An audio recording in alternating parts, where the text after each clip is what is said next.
Hello there and welcome to Star Wars Comics in Canon, your guide to the wider Star Wars canon through the comic book lens. And to take you on this journey, I'm your host, Mike Burton.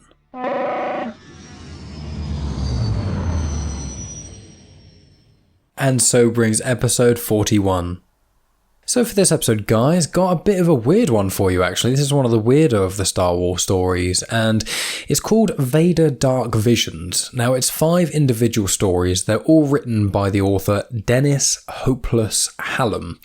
But the interesting thing about this is that each comic has got a different artist and a different colorist, which is quite unusual. It works really, really well, and it's one of those peculiar comics that I think is going to split fans quite a lot, because some of the stories in this are excellent and a couple of others aren't quite as strong. And it's just quite interesting, really. I've seen a few people online give sort of different views on it and stuff. So it's quite an interesting set of comics. And I quite like it when the Star Wars comics explore things a bit different and a bit weird. And obviously on this channel, I haven't actually tackled many of the Vader comics since I finished the first Vader run. Now, there are at some point going to be episodes released about the second Vader run, which is set just after episode 3, Revenge of the Sith. And they're really interesting. It shows how Vader got his lightsaber.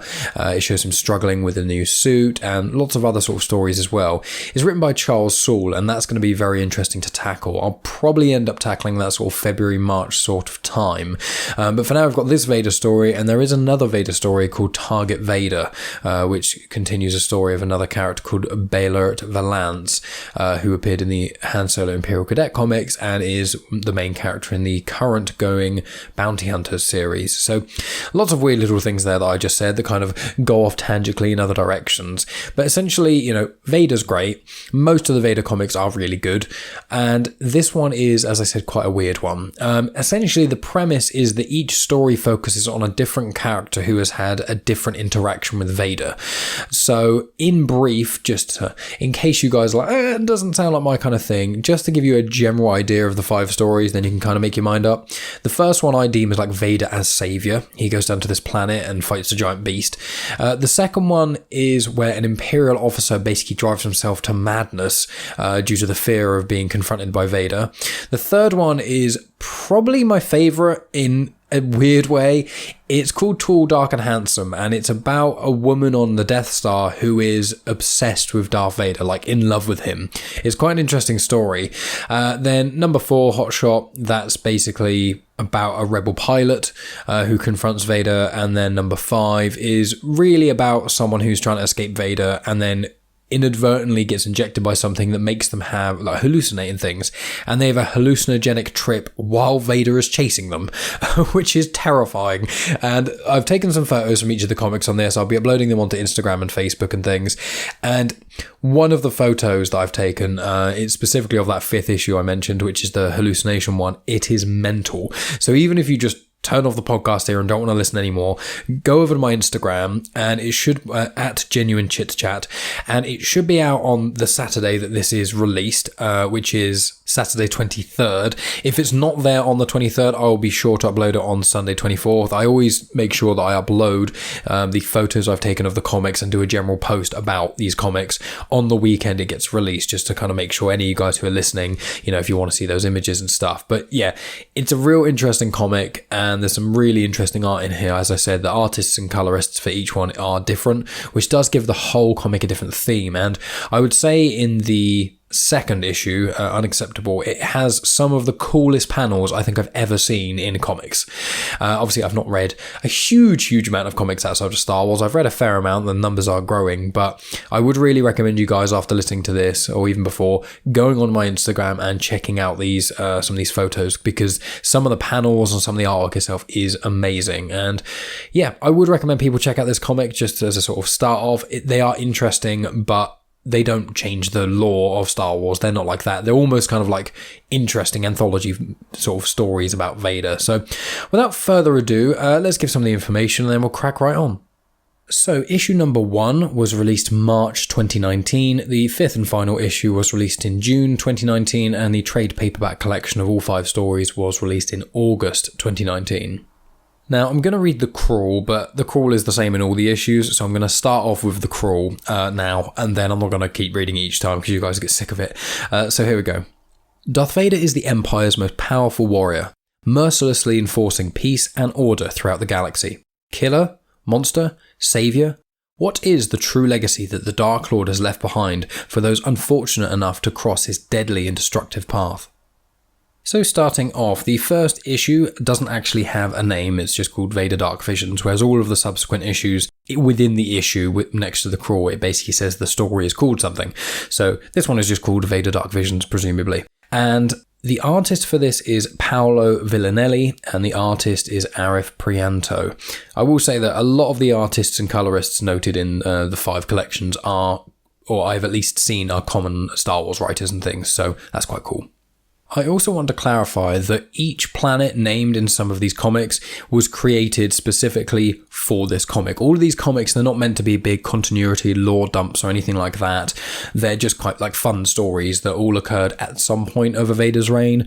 I would have assumed that a lot of these happen around the same time most of the comics sort of take place, which would be between A New Hope and Empire Strikes Back. But the 3rd issue is specifically set on the Death Star. So for timing wise on these, they're completely random. They could be at the start of Vader's reign or towards the end, who sort of knows in this regard. But that isn't specifically the point. And also, like the planets that are mentioned in these, as I said, they're not mentioned elsewhere in the canon. I couldn't find other mentions of them. So I'm not really going to mention planet names or creature names or anything like that, because apart from like 3 creatures that appear, which I will specifically mention, the rest of the creatures that are just created for these comics that are just on the planets found. So if you're wondering why in this sort of episode I don't mention that many planets and things like that, the reason is just because there's no point me saying every single time, oh, Jimiri, this planet's not appeared in canon before, just for every single one that's named. So for clarity going forward, that's why. So this first comic, it is quite a good one. I enjoyed this one. The people in it just look like kind of humans, but they've got blue skin and quite flat faces. The people kind of look a little bit like, if anyone has seen Studio Ghibli movies, there's certain, I think Spirited Away is probably the main one. There's certain characters in Spirited Away that they're not human. They kind of look humanish, but they refer to the main character as a human as if they aren't humans. They look maybe a little bit like that. They've got very, very flat faces. They don't really have noses. It's kind of, they've got the holes there. Almost maybe kind of like Voldemort from Harry Potter, I guess. That sort of thing, but blue-skinned, and they generally look a bit more smiley, and they've got hair and things like that. So that's generally how these people look, but this basically just centers around one character who is unnamed in this. So it starts with their monologue. I found a book once, a wet, rotten little thing, but you could still read it. Inside it said, all great societies are doomed to fail, and I guess that's what happened here on Sianap. Before everything moved underground, except this place didn't fall so much as it was torn down, smashed up. Raz was alive back then. Well, the droid version of alive. She shows me vids sometimes. It looks weird up here. All the metal and glass, huge blinking machines whizzing about, and people everywhere. So many people. Imagine being outside, and it's loud. So loud, just from all the people. I love the silence up here. Always my favourite part of slumber. We spent the whole rest of the year down those echoey tunnels. Much as I love sunlight, the clean air and fresh fruit, I'd give it all up for this wide open, all over the place, quiet. Then an explosion goes off, and this kid, while he's sort of climbing around on a few things, is startled by it.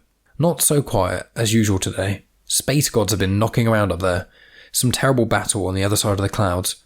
Gods at war. It's supposed to be some kind of bad omen. But what choice do we have? These are the last days of slumber. Hunt and scavenge now or never survive the awakening. Besides, the god we have down here is far worse than whatever it is they're doing up there. So basically, it's just this kid on this planet, and he's going around scavenging and things and saying that something big is happening on their planet. They mention like a slumber and an awakening and things like that, and they can see some sort of explosions in the sky. It cuts to a really beautiful panel, actually, of a space battle going on between loads of Star Destroyers and TIE Fighters, and then lots of the Rebel fleet and things. So essentially from there, Vader gets shot down over this planet, Sianap, C-I-A-N-A-P, and as he gets shot down, his TIE fighter crashes, and everyone else who's around this little boy who's been speaking, they all run away. But this boy, or male of the species, stays. He basically says that at this moment, his concern for safety is overruled by his curiosity. So essentially what happens is the ship has crashed somewhere, and Vader gets out and starts walking about, and Vader's crashing seems to awaken something called the Ender. Now, as this giant eye, which the eye itself is about the size of Darth Vader, and Darth Vader's like 6 foot, so think about a 6 foot eye, and Vader's kind of like standing on it, and it opens, and Vader immediately stabs his lightsaber straight into the eye, and the boy comments on the like sizzling of the skin, that the lightsaber basically cooks the eye from the inside, which is pretty horrendous. So Vader gets flung off this being that kind of roars and gets up, and what it kind of looks like is sort of a cross between a shark and a dragon. So it is absolutely gigantic. So it's colossal. So its head is like a giant shark head, pointed and all the teeth and things, but it has 2 eyes on each side of its head. It has massive claws and things. It's kind of like Godzilla size, I'd say. So imagine Godzilla except the head of a shark. And that's kind of what you've got. And that's what they call as the Ender. Now, while this is happening, the boy is still sort of watching and things, and he's narrating it quite a lot. I'm not going to read out all of his narrations because, as I said, it does kind of take away from the comic, which I recommend people do pick up. But he's saying, like, he's referring to Vader as this Black Knight. And his commentary is something like, nothing's going to be able to stop the Ender. People have tried. We've had warships go after it. She just eats them. It's easy. Nothing's even been able to really scratch or damage her at all. This guy, this Black Knight, he's got no chance. And as this guy is, like, watching Vader go around, Vader's like evading attacks and using his lightsaber to slice her open like an overripe pog melon, which is what the boy says, if that's nice and graphic. And as that's happening, Vader gets grabbed by the Ender and is picked up and is like kind of shook around and thrown around. He gets swatted by the Ender as well, and the boy thinks, oh, he's going to be killed, basically. What are we going to do? Then he doesn't see Vader move for a little while, and Vader's kind of still. And the boy's like, oh, I got my hopes up, I guess. You know, seeing him kind of fighting things, I was getting more and more excited, and then, I guess he's not going to survive. So the Ender then kind of spots the boy and looks down at him, and as his claw goes towards the boy, Vader shows up riding basically a horse. The cover of the trade paperback of Dark Visions, I believe, is Vader on this horse holding some sort of shield. In the comic, he doesn't seem to have a shield, but he is riding this horse. It kind of looks like a devil horse. So it's a horse with 4 eyes, 2 on either side, and then horns coming out where the sort of ears are, and it's black. It looks really cool, to be fair. But you've got Vader riding this horse with his lightsaber out, going after this thing, the Ender. Vader then slices a finger off the Ender and then basically goes towards it. The Ender opens its mouth and this sort of strange ball of light starts to form in its mouth. It kind of, I realised that this issue is quite anime-like. It's almost like when you get a character, let's say someone in Dragon Ball Z or something, when they kind of, collect up power and, the wind starts to go and light starts to appear in like a ball and it gets bigger and bigger and bigger and there's like streams coming out of it and things like that. That's basically what the Ender's doing, and Vader goes up to it and uses the Force to shut the Ender's mouth to stop that beam thing that it was seemingly charging up. Vader then goes for the throat of the Ender and starts slashing and swiping around. There's lots of panels of him just slashing into the skin, and the kid says, I'm close enough to smell the searing flesh when his sword sinks deep one last time. Close enough to hear the hissing gurgle as he tears it back out. So it's pretty gruesome. It looks really cool, very much, but it's pretty cool sort of panels and the way it's all worded and things. It all works together really well. And then I'm just going to read you, this is basically the panel kind of comes to the end here, but I'm just going to read you what the boy says. It's his sort of monologue as Vader is finishing off the Ender. Then, the bane of our existence, the merciless Ender who stomped this broken world flat, drops to the ground with her tongue rolled out like any other fallen beast. And out the Black Knight steps, our impossible saviour, who fell from the sky, felled a god, and set an entire planet free. Standing right in front of me, magic fire sword still flickering, this is my hero, my saviour. Why does my every hair stand on end? And the boy says to Vader, thanks. And Vader says, you should not thank me, child. And then behind Vader, the Star Destroyer starts to land, blocking out the sun and things. And then the boy says, well, what is that? And Vader says, it seems the Force is with you today. And just like that, he gets picked up by the Star Destroyer and disappears off the planet. The boys' people then, rejoice, they make a giant fire, and they're all going, like, how happy they are. And it's basically kind of like the end of Return of the Jedi, where everyone's just super happy and things. And then someone sees the boy, he's kind of just sat there eating to himself, and someone walks up to him and says, did you see the battle? Mira says that you stood and watched. And he's like, mm-hmm. And then all his people are like, oh, tell us everything, will you please? And then the boy lights a stick on fire and starts swinging it about, kind of showing what Vader was doing. And he starts his story. In the last days of what would be our final slumber, while we hunted and gathered and soaked in a few rays of the sun. And he basically says exactly the same as what he said at the start. I thought about reading all for you guys, but I thought it's kind of taking it a bit far, isn't it? But that's basically the end of that story. It's a really cool one, an interesting sort of view on Vader. And obviously the only reason he didn't kill all those people was because he had to go. But obviously those people then view Vader as this sort of deity, almost like a god, the saviour of their people, just because the Ender was in his way. So he cleared the path, and that just so happened to be the bane of this boy and his people's existence. So this is one of my favourite of the stories. I think this is an absolutely excellent one. So moving on to story number 2. This is named Unacceptable, and the artist for this one is Brian Level, and the colourist is Jordan Boyd. So it centres around an imperial officer. And just for clarity, an imperial officer is basically just not a stormtrooper, someone who's higher up. An officer is like an admin-y version or commander. You start as an imperial officer and you go up the ranks of being an imperial officer to eventually become general and etc. But that doesn't happen very often. Normally someone who's above you gets killed and then you just take their position. So yeah. So this story basically starts that there's Imperials, they're tracking a rebel spy who's in a spaceship, who's in an X-Wing, and essentially the Imperials destroyed the rebel base. They managed to do a lot of damage and things, but the one thing they didn't do is collect this Imperial spy who seems to have some sort of Imperial intel that's quite important. They tell Palpatine and Vader, or rather it goes up the chain to Palpatine and Vader saying, look, we managed to do it, this mission was a success, trying to kind of glaze over the fact that one rebel escaped, which is the spy. So High Command basically tell the Imperial, oh cool, well Vader's going to come and collect the spy then because you've done such a stellar job, he'll be with you soon. It is a flashback on this current commander back when he was a lieutenant. He basically had watched all of his superiors get murdered by Vader in the room he was in, just in front of him, and then Vader basically said to him, do not fail me. So obviously he became commander because, yeah, all of his superiors were murdered. So the commander's in control of a Star Destroyer and they are pursuing this rebel. They managed to find the rebel in an asteroid field, and he managed to do a couple of clever things here and there and kind of outmaneuver them to some degree, and then the rebel ship flies down to a desert planet. Now, the Imperial officers' sort of subordinates warn him, saying, right, we can't go onto this desert planet, there's a massive sandstorm going on, the sandstorm will destroy TIE fighters, they'll overheat, nothing will work, we'll just have to leave this rebel, and that's that. He says no, he demands the fact that they will go on and get this rebel spy, so he isn't a failure to Vader and things, and so he sends all of their TIE fighters, all of the ones on a Star Destroyer, all the way down to that planet, and unsurprisingly, all of the TIE fighters get destroyed because the sandstorm just rips them apart, they have no visibility, it overheats their engines, etc., and the rebel ship is slightly different, so it manages to get through it. I think I also mentioned earlier that the rebel was in an X-Wing. That's incorrect. It was actually in a U-Wing. The U-Wing, you see them in Rogue One, essentially. They're in the shape of a U.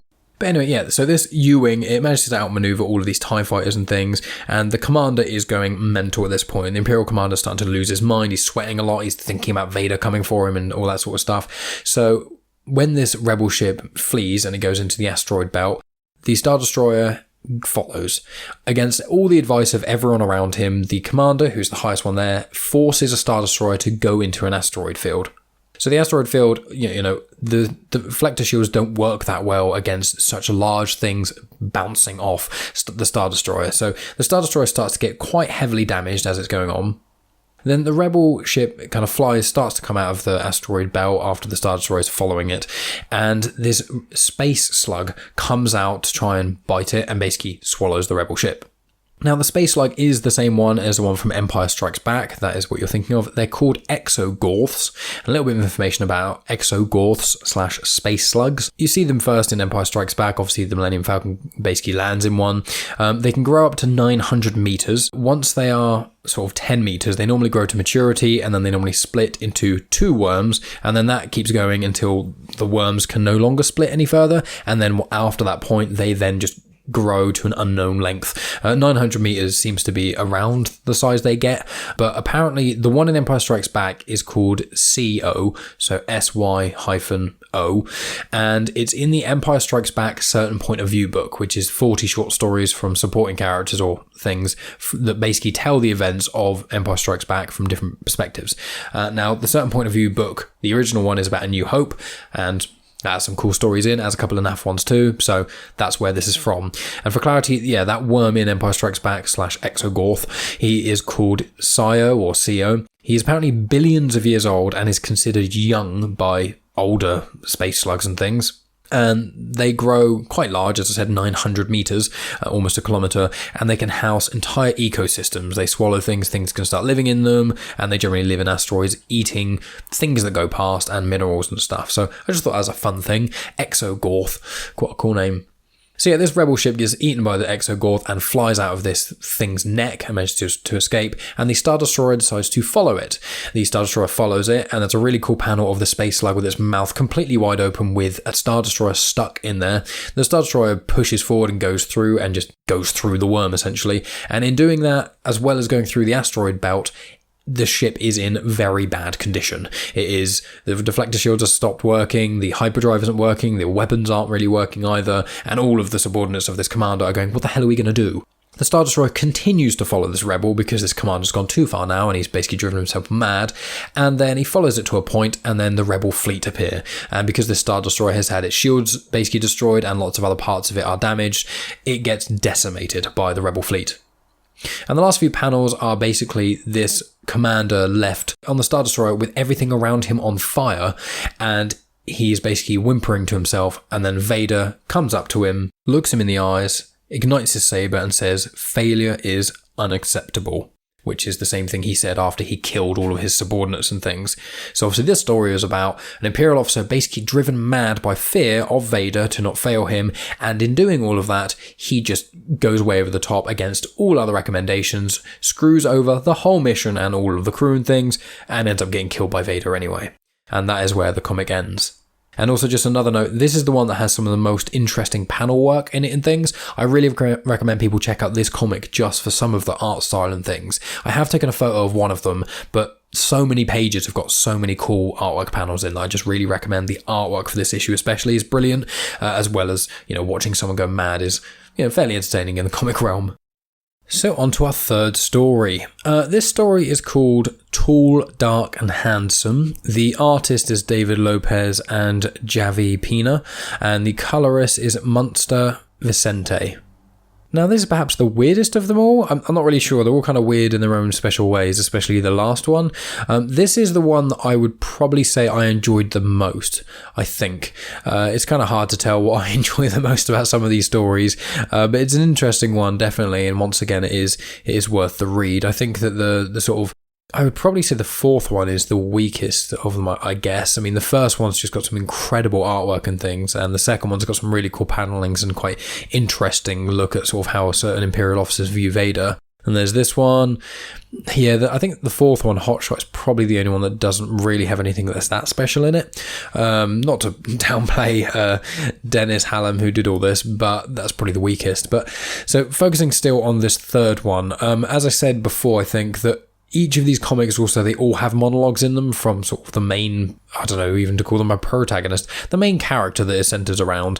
There's all monologues and things for all of them. And for this one specifically, it is a woman. She is a nurse upon the Death Star. So the only way to really come across how this comic sort of works is basically, I'm just going to read this fairly long monologue thing.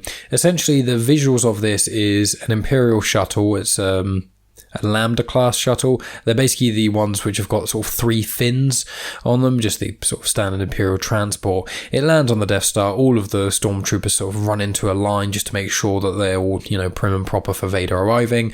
And then this nurse gets grabbed by a doctor, pulled away. He calls her stupid and tells her to go and sort out the medical supply closet. So with that in mind, I'm going to read out this monologue. It's not that I don't know any better. I do. There's a place for everything on the Death Star. In here with the troopers and the pilots, this is not my place. But some days I just can't help myself. I love to watch them all scurrying about, lining up in perfect white rows, so desperate to please their lord. But mostly I love seeing him, like this, leading thousands of subordinates with a look. So powerful. So and then the doctor grabs her. The doctor wants me to think he's angry. He's always angry, but his voice gets this shrill when he's scared. Lord Vader has an appointment later. Nothing terrifies the doctor more. Could have gotten the supplies himself, or sent one of the droids to do it. Now I won't be there to greet him. Won't be there to open the door. Emperor, help me. Do I love opening the door? And as she says that, Darth Vader starts walking down the corridor in which she's obviously just sorting out the medical supplies in the cupboard. I used to daydream when I was young and dumb about some gorgeous officer sweeping me off my feet, but it was never anything like this. And as Vader walks past her dealing with the supply closet, she is in his way. As he walks past, she just gets slammed against the wall and drops a few things, and Vader just walks past like nothing ever happened. He didn't touch her, it seems to be with the Force, where he just basically force pushed her against a wall just to get her out of the way. Lord Vader's energy crackling through me, pressed up against the cold wall. He doesn't speak a word as he passes. He doesn't have to. And it does a panel of her close up and she's blushing and says, "Goodness." So I'm going to read out those parts just to give you an idea of where this comic sort of goes and the general feel of the comic. I'm not going to read out everything because you can get the general gist of how it's going to go. But so essentially from there, this nurse who is unnamed, she has this dream, sort of like a daydream of being with Vader. You know, she's wearing very regal clothing and holding on to him, he's wearing exactly what he normally wears, his armor and things. And I have taken a photo of this daydream because, as I said, the artwork is really cool. So if you want to check that out on Instagram, you can see the sort of thing this lady envisions with Darth Vader. So then she almost sees Vader unmasked while the Doctor is sorting out something for him. Doesn't quite, but almost does. And then Vader immediately gets up, yells at the Doctor, throws the Doctor across the room, and basically tells him to get control of his operating theatre and things. And the nurse basically slinks out and things, and she thinks to herself, "Oh, he hurt the Doctor, not me. That clearly means something. You know, he wanted to punish the Doctor." Once all that sort of commotion and things has stopped, she goes in and she starts cleaning the operating theatre, which she does often, and she picks up this little sort of shard or something. Now, it turns out that she's been collecting like little mementos of Darth Vader from surgeries and things. Sometimes it's a bit from his armour, sometimes it's been things she's pulled out from him, so she's got this like jagged bit of metal with a bit of his blood on it and stuff. She has this little box that she hides away, just collecting mementos about Vader. Then it cuts to, say, another day, and Vader comes in quite heavily injured. She immediately grabs him before the Doctor's there or anything like that. She puts him into the chair and starts to try and, put gloves on and get prepared. The Doctor then comes in and says, "Oh, sorry about this, my nurse didn't call me quick enough. She should have contacted me long before now." And so obviously she tried to quietly kind of get this done without the Doctor there. Then the Doctor does whatever while she's kind of in the other room, and then as Vader is kind of not even fully healed, the Doctor saying to him, "Look, you're barely moving, like you need a bit of time, I've got more stuff to do." And Darth Vader says, "Nope, I need to go out there, I've got a battle to fight, it could all wait." So he goes out there and he leaves his cape behind. So the nurse takes the cape, she basically stuffs it into her scrubs and hides in her room, which is like basically a box, because on the Death Star and things, people have really small, tiny rooms that is basically just a room, like as in almost a cupboard with a bed in it and a toilet. And she gets her other stuff out and she's like so happy she's got his cape and then all these other things.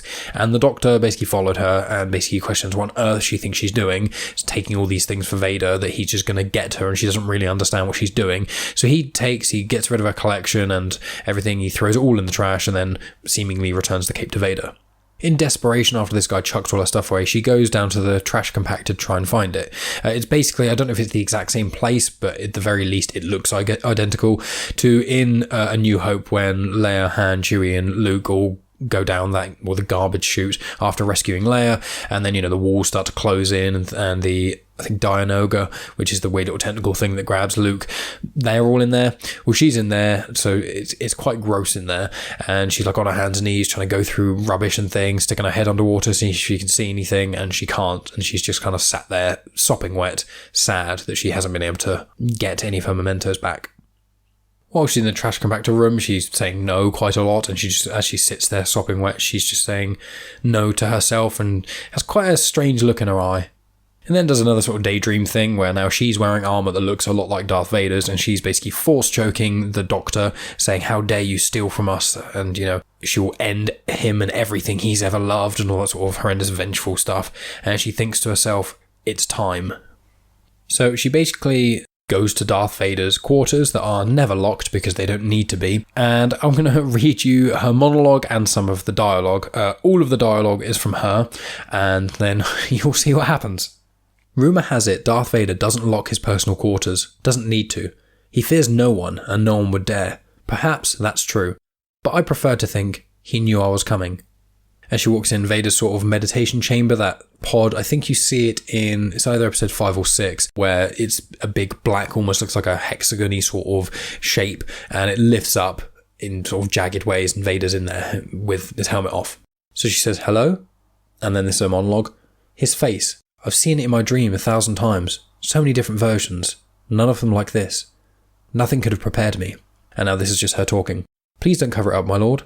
You're beautiful, so much more perfect than I could have guessed. And now that I've finally seen you, the real you, now that I know the man, you don't have to be alone. I'm yours, now and forever. We can be together. And as she says that, the next panel is Vader without his mask on, looking straight at her, and his lightsaber has gone through the centre of her body. And then he puts his helmet on, says, Darth Vader to Bridge, come and get this garbage out of my quarters. And she is left on the floor of his meditation chamber, dead.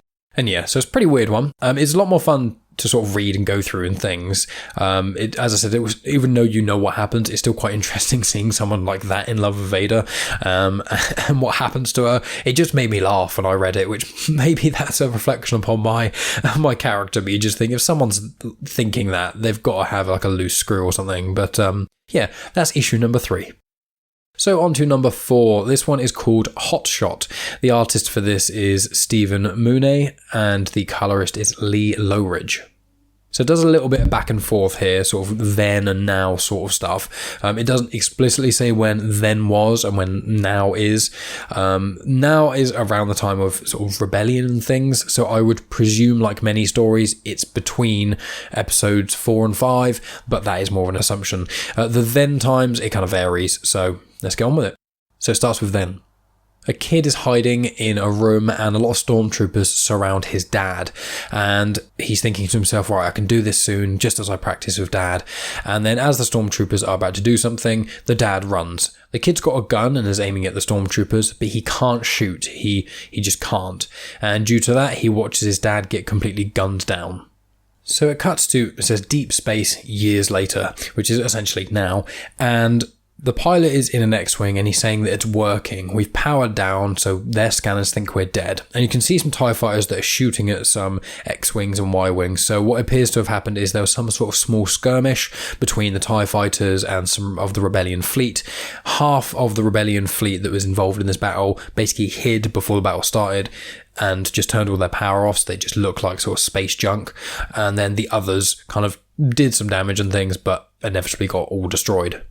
One of the X-Wings manages to deploy a tracker onto one of the TIE fighters that goes past, and then they can now follow. It then cuts to a then moment, and it's basically got this pilot who's being very, very cocky about everything. He's basically just become a rebel pilot, or whether he's just becoming one, and he's being sort of taught in a group with other people about sort of a few things, and he says, oh, where do I get my X-Wing? And the sort of person in command says, well, you come to me when you're ready. And she's like, recruitment office is that way. See you in 5 years, kid. And he's like, 5 years? Give me 5 minutes. And then he sneaks off and goes into an X-Wing by himself. He flies it a little bit and things and says, oh my God, look, I found it. And he says, now we can go crush the Empire. And that's where the sort of flashbacky part stops. It then cuts to now, and it's on an Imperial supply moon. It's not identified which one specifically, but it's there, and Darth Vader lands and starts speaking with the Imperials that are there. They're talking about certain upgrades to TIE fighters and things, but then Vader turns around and says the rebels are here, and the Imperial officer there goes, what? And then Vader says that you were tracked, you were played for a fool, and then you just see basically loads of shots coming down, the base starts getting shot at and destroyed quite heavily. Vader jumps into his TIE fighter and then goes after those rebels who are attacking the base. The rebel pilot does manage to hit Vader's TIE fighter, but it's not a direct hit, it just kind of tings one of the wings and things, and he's kind of getting really excited about the fact that he's hit Vader's ship, but one of his colleagues says, look, we're not done yet. It then cuts to sort of at some time earlier, and it's got this pilot once again, and he's in the control room talking to people, and it's basically, he's in a group of pilots, and they're saying, right, we're going to have to work out a plan, what we're going to do, who's going to take this shot, things like that. And this rebel pilot says, look, let me take this mission, let me be the main one, the one to take the shot and things. And he said that he's been able to fly like every day since he was 6 years old, and then he watched the Empire murder his whole world. He had the blaster in his hand, he had the troopers in his sights, but then he got spooked, didn't take the shot. And so he's saying now he's not a little kid hiding in the shadows. This war is personal. He's saying, give me the shot. I will do it. And so the rest of Rebel Command agree and say, okay, you're willing. We'll put it on you. So it cuts back to now, and it's pretty cool artwork about, Darth Vader basically outmaneuvering all of these X-Wings and slowly destroying them one by one. And then there's only left to be 2 of them. The 2 that are left is that Rebel pilot that's basically the main person in the story, and then their commander. The commander who he specifically said, let me take this shot and stuff. So the commander puts himself in a specific line of fire for Vader so that this guy will get the absolute perfect shot to be able to get rid of Vader once and for all. He has the shot for Vader, but then he is questioning to himself because his commander's obviously just died after Vader shot him, and he's thinking, no, what was I thinking? What am I doing here? What am I going to do? That's Darth Vader. He's like, I can't. And then he just turns his X-Wing around and completely jets off and flies away, and obviously just didn't take the shot. Vader then follows the X-Wing and contacts the Leviathan, which is a Star Destroyer nearby, and basically follows this X-Wing. The guy lands back on the base, he jumps out of the X-Wing, and he's like, oh my god, Darth Vader, I couldn't do it. I would have missed, I can't do it. And then he pukes and is in the bathroom, like washing his face and things, and everyone's like, dude, what's going on? What on earth's happened? And they're all going, like, where's the commander? Where is everyone? Who did Vader kill? What on earth is going on? And this guy's looking in the mirror at himself, staring with sweat dripping down his face and water and things. And he's going, she's dead. The commander's dead. They're all dead. And then the last sort of panels, you see a whole fleet of TIE fighters and the Star Destroyer and things just completely decimating this rebel base, killing basically everyone. And this kid is looking up and saying, I had the shot. I had it. I couldn't. And then the final panel is this guy with his eyes closed, crying, and half of his face is what his normal face looks like, a fairly standard looking guy, and the other half of his face is Darth Vader's mask, and it just says, the end. So that's one of my least favourite ones of it all, mainly because I don't really feel like it added anything. I mean, I'm not necessarily saying all the other stories did, but it was just, it's one of those stories where it's like, we know Vader's not going to die, so this guy basically saying he's going to take this shot and stuff. I guess it was kind of predictable from the start, but it also, you just hate the character. Like, this guy's just a dick, being this so cocky and saying he can do it and all these other things, and then he gets confronted by Vader, can't actually shoot, and then ends up basically being the cause of tens or maybe even hundreds, if not more, of people's deaths because he was so cocky about it. And then the final panel is just a bit confusing because where it says he just couldn't, I'm not sure if did Vader somehow kind of get into his head, like literally using the Force or something, or was it meant to sort of mirror like Anakin when in episode 3 when he just couldn't do something for some reason? It's not entirely clear, and I don't really like it if I'm being honest. As I said, I think this is the weakest of the story. It's just a bit bland, but the artwork's really nice, and it's not a bad comic. It just isn't really as good as the other ones. So with that all in mind, let's move on to the final comic. So this final comic is called You Can Run. The artwork is by Geraldo Borges and the colorist is Marco Menyz. And just for clarity, the writer for all of these stories is Dennis Hopeless Hallum. So this story is the one which I would probably argue, apart from maybe the second one, would be the most best if you guys read it yourself. As I've said, like all of the Star Wars comics, apart from like the brand new ones, are all on like Marvel Unlimited, which is something I've recently gotten into, and Marvel Unlimited is excellent. So if you guys did want, I put details in the show notes and things, but I would say it will be under S for Star Wars, and then it will be under Vader Dark Visions or Darth Vader Dark Visions. But this is worth looking at just because the visuals are really cool. I have taken a photo of one of the last pages because it's terrifying and brilliant in all the right ways. But as I've said throughout this whole thing, I've taken photos of each one, but I would encourage people to check out this thing, especially if you want more Vader and you just like Vader being badass. This is a pretty good way to kind of see it. It's definitely an interesting concept for a mini-series. I'm glad there are only 5. I feel like there probably could have only been 4, but I would hope they don't do many more of these, I'd say, maybe. I suppose it depends what the story could be. Anyway, I'm kind of digressing and stuff, so let's get on to the 5th and final comic. So it starts off in a bar that allows anyone in. You can be a stormtrooper working for the Empire, you can be for rebels, you can be neutral, whatever. You just come into this bar, you give up your guns, you do no funny business, and you kind of have a good time. So this guy basically takes all these people's guns and then speaks to a rebel who he is clearly familiar with in some way. So he speaks to the rebel gives him his weapons and things and then gives him something else and says, look, there's some intel, you need to basically store this. So the rebel goes to maybe a back room or upstairs or something and starts putting guns and things away in storage. And as that happens, Vader enters the bar. He starts literally just slicing everyone up, and the visuals in this is some of apart from I'd say probably Vader Down, is some of the best Vader action.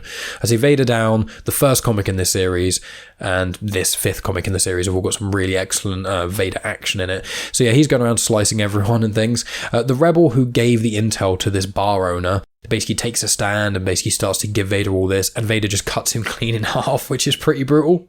As the bar owner can kind of hear all this sort of stuff going on, he just grabs a few things and just slams it into a backpack and just runs out of the bar that he's in. And outside of the bar is this big forest that he just goes straight into. And when he grabbed loads of stuff and just put it in his backpack, one of the things was this sort of box that contained the rebel intel. As he's kind of running away from Vader and things, he trips and gets caught on caught on a plant called the flowering anxinth.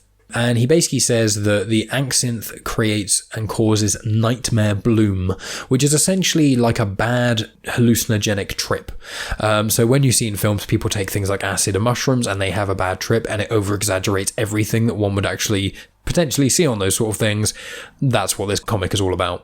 So first of all, he hallucinates Vader chasing him, and Vader's lightsaber has turned into a dragon, a red dragon that's chasing after him. And then the guy continues to run away and things, and then Vader gets caught by a plant. So a lot of the plants around seem to be living. There's like giant Venus flytrap sort of things, which Vader beheads one of them, and then there's these sort of vines that wrap around him. They remind me a little bit of the vines in Harry Potter 1, which is the Philosopher's Stone, if you're correct in English, or the Sorcerer's Stone, if you're blasphemic and American. Don't know why they had to do that, but still, little bugbear of mine. But yeah, the Devil Snare, I think it's called, in the first Harry Potter film, it kind of is a bit like that. The guy then sees this sort of lodge sort of place that he remembers is like his uncle's cabin or something, but it looks like a skull. But when you see it normally, it doesn't look like a skull. But he goes into it anyway. In this sort of lodge things, there's quite a few taxidermied creatures' heads that are on the wall. So, you know, people hunt, you shoot someone, you cut their head off and then stuff it, put it on the wall. There's 3 creatures, one I didn't recognise, but the other 2, one was a Rancor and one was a Wampa. So Rancor, that's the big monster thing in episode 6 that Luke fights in the sort of pit in Jabba the Hutt's palace. And then the other thing, the Wampa, is the sort of Yeti sort of like thing in Empire Strikes Back right at the start, where Luke gets grabbed by him, taken into his cave, and then he slices his arm off. That's a Wampa. So the guy, well, he's obviously, this hallucinogenic trip is getting worse. He's in this lodge looking at these taxidermy creatures, but they seem to be almost coming alive due to him being infected by this nightmare bloom thing. And so these creatures look like they're coming alive and coming at him, so he just starts wildly shooting his blaster and things. It seems like Vader didn't fully know where he went, and then Vader sees this wooden lodge with screams coming out of it and lots of shots firing out, so Vader goes towards it. Before Vader gets in there and things, this guy, he's kind of flailing about and things, and he steps on this sort of step to kind of go up the stairs, but he's going up backwards, and one of the stairs cracks, and he just falls into this sort of basement. He sees all these crazy things start to sort of grab him, not really sure what's there or what's not, but so he starts even screaming even more and shooting and things, and then he throws a thermal detonator, which is basically a hand grenade. He can hear Vader's breathing after the hand grenade goes off and is just basically laying on the floor, terrified and things, and he sees Vader come up to him and yell, "Give it to me." And that's the photo that I've taken for Instagram. It's an amazing image. You guys have really got to see it, if nothing else. The guy just throws the intel, generally near Vader, onto the floor, and Vader picks it up, looks at the guy, and leaves him to just stay there.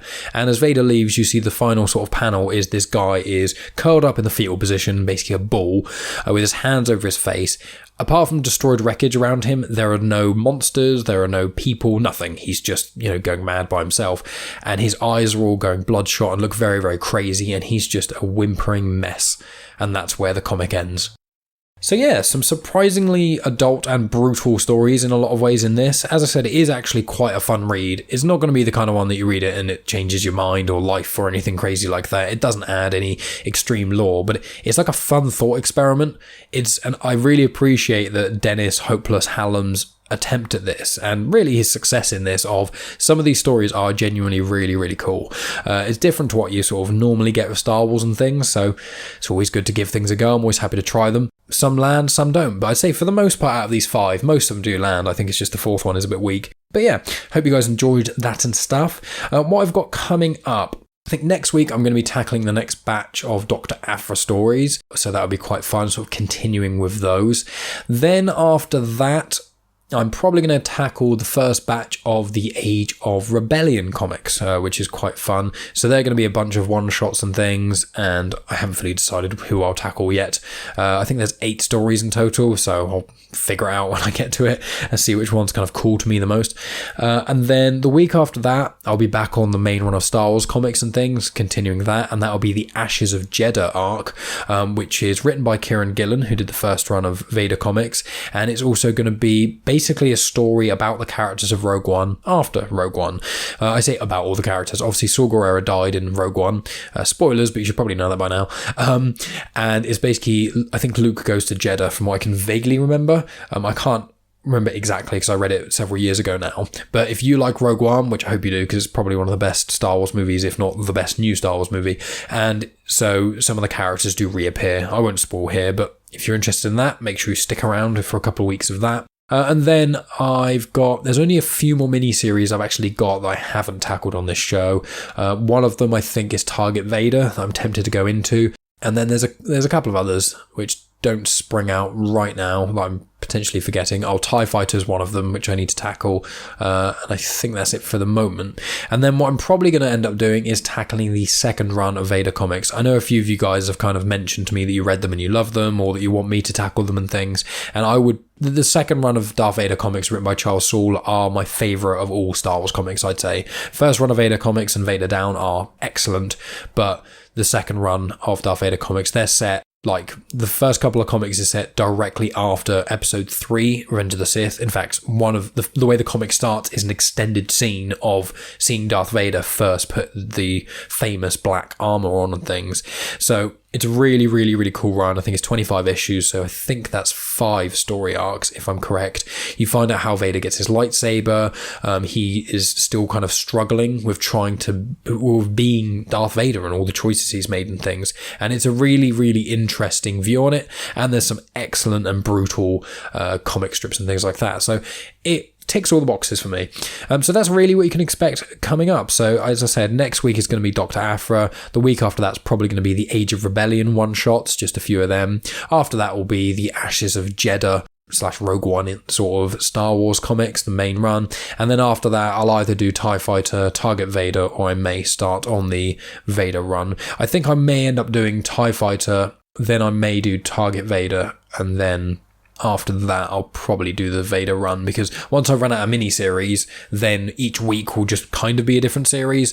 Like, I want to tackle the High Republic comics at some point, but I'm going to wait till the first arc of that is kind of done, as well as when I finished reading the book Light of the Jedi, which is written by Charles Soule, who did the second Vader run, so that'll work really well.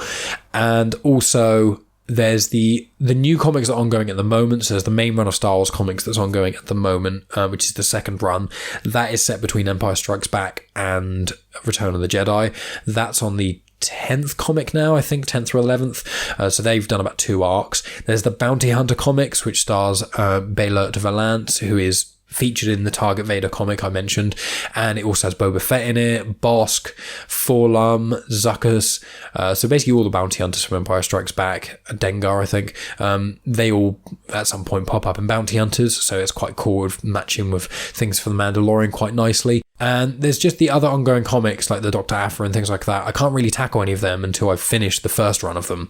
So my general idea is, finish off the mini-series and things, then also get the Age of Rebellion and the Age of Resistance one done, because I've done the Age of Republic, because they're all just the one-shot stories and things. So I try and have some sort of vague schedule, so there's not all ongoing series, but as I start to run out of the mini-series and the one-shots, they're going to be lots of ongoing series and things, which I know a lot of you are very happy about, and a lot of you haven't commented on, so I'll presume it's fine. Anyway, that's enough rambling from me, guys. Just a quickie. Catch me on Indie Comic Spotlight. It was a recent episode of The Lone Ranger, where I went on there. Me and Tony Freena spoke about the Mark Russell run of Lone Ranger comics, so that's quite cool. If you've been paying attention to Indie Comic Spotlight, I appeared on one where we spoke about The Second Coming, and another one we spoke about Billionaire Island, both of which are written by Mark Russell, and the second one we did together on Billionaire Island, we had Mark Russell on the podcast, so that was amazing. I've also recently been on the Mandatory Marvel and DC podcast, which is once again on this very feed of Comics in Motion. I tackled the comic Death of the Family with Matt Max Byrne, which was a lot of fun. It's a story about the Joker in the New 52 run of comics. I think it was released 2011, I think, around that time. And the Joker has his own face cut off. He then wears it like a mask, and it slowly rots as the series goes on, or as the comics go on. It's like a 5-part storyline, and he basically terrorizes the Bat family. So, Batman, Robin, Red Robin, Nightwing, Batgirl, and the Red Hood, which I wasn't aware there were that many people in the Bat family because I'm a scrub. But that was loads and loads of fun to tackle on that. And we're going to be tackling one of the other New 52 stories at some point in the coming months. And one of the previous episodes I did on Mandatory Marvel and DC was of Batman's The Killing Joke, which gets referenced in this as well. So lots of cool things on the feed of Comics in Motion. There's also the WandaVision thing that everyone's doing at the moment, so I'll be appearing on 1 or 2 of the episodes of WandaVision, where we kind of each week release an episode talking about the episodes and stuff. So loads of cool shows on this feed of Comics in Motion as always, and you can check out my other show, Genuine Chit-Chat, where I've had the Star Wars author Claudia Gray on. That episode was out just before Christmas. I'm planning on having another Star Wars author on soon, but I don't want to talk about that too much, and other people to do with Star Wars, because I do love conversational side of things with Star Wars, but I'll be releasing them on this channel and the other one. And then also I spoke with the vocalist of a band called Iron Tom recently. Love Iron Tom, the cracking band. They remind me quite a lot of AWOL Nation, and their first couple of releases were produced by AWOL Nation, and the singer of AWOL Nation went on one of their songs as well. So if you like AWOL Nation and Vinyl Theatre and any of the sort of the new alt rock sort of bands, check out Iron Tom, because Iron Tom are amazing. And then check out my chat with Harry of Iron Tom. That was a lot of fun too. Lots of other things as well. I was on the first episode of the Batman retrospective on the feed of the 20th Century Geek, who is someone who regularly collaborates with us guys on Comics in Motion, and he's been on Genuine Chit Chat before as well. So if you want to hear myself, my girlfriend Megan, and Scott talk about Batman 66 and the 2 Burton Batman movies, Batman 89 and then Batman Returns, check that out, because Megan had never seen them. I'd seen them like once or twice, and then Scott's seen them a lot, so it was quite interesting getting all those perspectives and things on that for Batman. And that is relatively it recently. I've been in lots of other things. I've included links in the show notes and stuff to other stuff, but you can catch me on social media at Genuine Chit Chat, where I post, as I said, photos of the comics and whatnot, as well as all the other things I kind of get up to. So that's enough from me, guys. Thank you as always for listening. I really appreciate it. I will talk to all of you next Saturday, and as always, may the Force be with you.